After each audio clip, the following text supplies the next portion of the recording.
Alright, so 2023's Renfield is finally available in theaters. And before I get into that, I actually wanted to mention that the other day I posted a video covering 6 different Nicolas Cage movies. So if that's something you'd be interested in, go ahead and check that video out after this one. I'll post the link in the description. 2023's Renfield follows, of course, Renfield, who is the servant of Count Dracula, who after several decades of serving him, wants more out of life. After crossing paths with a cop named Rebecca, he forms a human connection and finds himself caught between two worlds. In the film, we have two Nicolases. We have Nicolas Hoult playing Renfield, and of course Nicolas Cage playing Dracula. Also amongst the cast, we have Awkwafina playing Rebecca, the cop that I was mentioning before, and also Ben Schwartz playing Tedward Lobo, who's the son of the head of a crime family in New Orleans. And before I give my review, let's talk about who made the film. This film is directed by Chris McKay, who directed 2021's The Tomorrow War, 2017's The Lego Batman movie, and most recently he worked on the story for the new Dungeons & Dragons film. The screenplay here is by Riley Ridley, who worked as a writer on shows like Rick and Morty, Community, and Invincible, and the film is based on an idea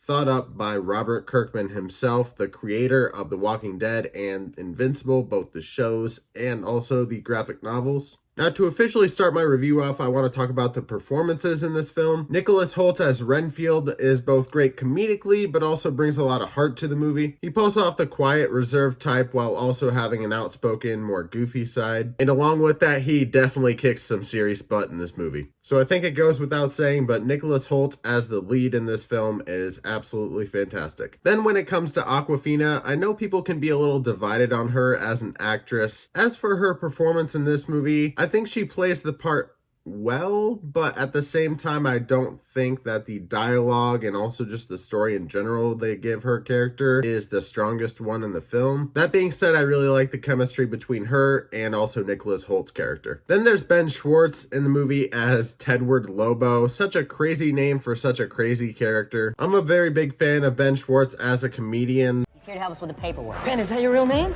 Yes. Oh, you could do better than that. I'm gonna help you out right now. Your name is Angelo. So I very much liked him in this movie, but again, I wouldn't say that the writing for his character is the strongest. But the last cast member I'll mention, saving the best for last, of course, Nick Cage as Count Dracula. I think he is fantastic in this film. He has so much fun with the role, therefore you have so much fun seeing him on screen. He's both funny and terrifying. I do have to say this is one of his more dialed back roles, but at the same time they give him plenty of moments to have his more over-the-top Nick Cage-ism that people come to expect. How'd it get burned? How'd it get burned? How'd it get burned? I don't know! Now to address the title of this video, is this Nick Cage's best role?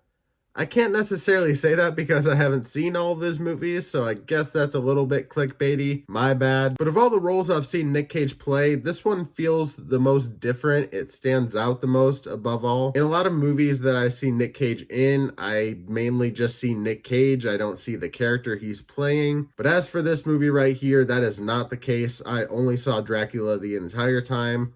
I guess there were couple times where the Nick Cage seeped through a little bit. That's kind of a weird choice of words there, but like a lot of the roles he does, it definitely feels like he got lost in this one. Still can't say this is my favorite Nick Cage role, my favorite Nick Cage movie. If you want to know what that is, you got to watch my Nick Cage video. But it's one I'm not going to be forgetting anytime soon. Now, I know I have already mentioned some opinions about the characters and the actors and the performances, but now I would like to highlight the positives first and then get into some negatives and then give you my ranking. Starting off in the positives, the first thing I want to say is that the action in this movie is insane. If you weren't aware, this is an R-rated movie, and this movie is R-rated for the action alone, because in this movie, the action and also the horror elements go hand in hand. So you're going to see a high-energy action scene with Nicolas Hoult kicking some dudes' butts, but what you're also going to see is him kicking some heads off. If he's not taking off heads, he's taking off arms and throwing them at other people. Then obviously, as you would expect, Nicolas Cage's Dracula is a very ruthless character. And like I said, the action and the horror go hand in hand, but what also goes hand in hand with all of that is comedy. You have the word of the most trusted institution on earth, the Catholic Church.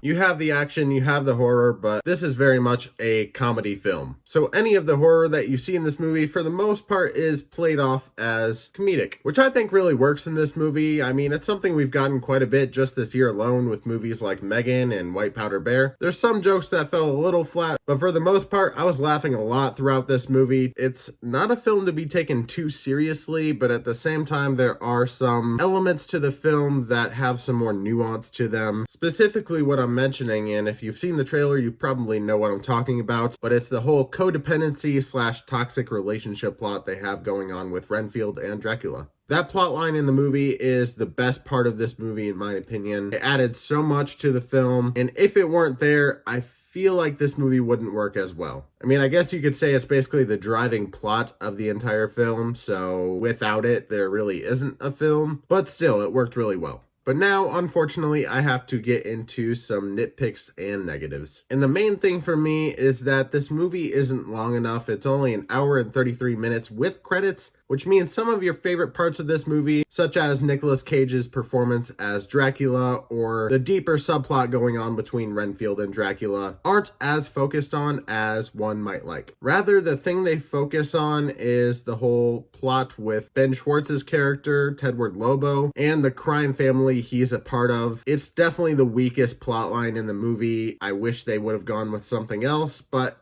hey, it's the movie that we got. You want to come home with me? Don't you work at Lady Foot Locker?